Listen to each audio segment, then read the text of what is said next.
स्वामी समर्थ. श्री स्वामी समर्थ महाराजांचे एक निस्सीम भक्त ब्रह्मनिष्ठ श्री वामनबुवा वैद्य वामोरीकर बडोदेकर हे बडोद्यात सूरसागराचे काठी सुदामेच्या घरात राहत होते. एकाच वेळी अनेक व्याधींनी त्यांची प्रकृती फार बिघडली. वाचण्याची आशा नसल्यामुळे श्री स्वामी चरणी विनंती पत्रे उत्तरे येण्याच्या पूर्ण आशेने पाठविली होती. परंतु पत्राचे उत्तर 10-12 दिवसात न आल्यामुळे प्राणायाम करून जलसमाधी घ्यावी असा त्यांनी विचार करून रात्री 12 वाजता सगळे झोपलेले पाहून सूरसागर तलावात उतरू लागले. वामनराव तलावात उतरतात. इतक्यात चमत्कार असा झाला की दयाघन अक्कलकोट निवासी श्री स्वामी समर्थ महाराज त्या ठिकाणी प्रत्यक्ष प्रगट होऊन त्यांनी वामनबुवांचा हात धरून त्यांना वर ओढले.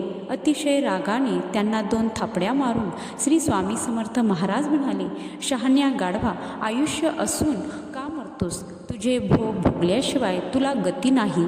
आम्हावर त्रागा करतोस काय? सहज समाधी सोडून प्राणत्याग रूप जलसमाधी कसली घेतोस? असे म्हणून त्यांना घरी आणून सोडले व स्वामी महाराज वामनबुवांच्या अंगावर हात फिरवून म्हणाले, बरे होईल, उगाच बैस. असे बोलून स्वामी समर्थ महाराज अदृश्य झाले.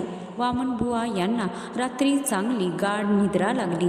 प्रातःकाळी जागृत झाल्यावर पाहतात तो शरीर शांत व मन प्रफुल्लित झाले होते. बहुतेक व्याधी नाहीशा झाल्या होत्या व त्यांना आरोग्य प्राप्त झाले.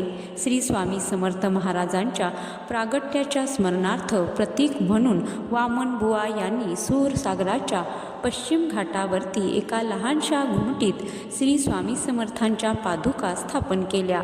श्री स्वामी समर्थांच्या चरित्र रूपाने ख्यातकीर्त असणाऱ्या श्री गुरुलामृत या अद्वितीय ग्रंथाचे लेखक श्री स्वामी समर्थांचे निस्सीम उपासक आणि शिष्य असणारे थोर सत्पुरुष म्हणजे श्री वामनरावजी वैद्य वामोरीकर. या कथेचा बोध हाच की आपल्या प्रारब्धात जे आहे ते भोगल्याशिवाय आपल्याला गत्यंतर नसते. विश्वास ठेवा, स्वामी आपल्या पाठीशी कायम असतात. जय श्री स्वामी समर्थ.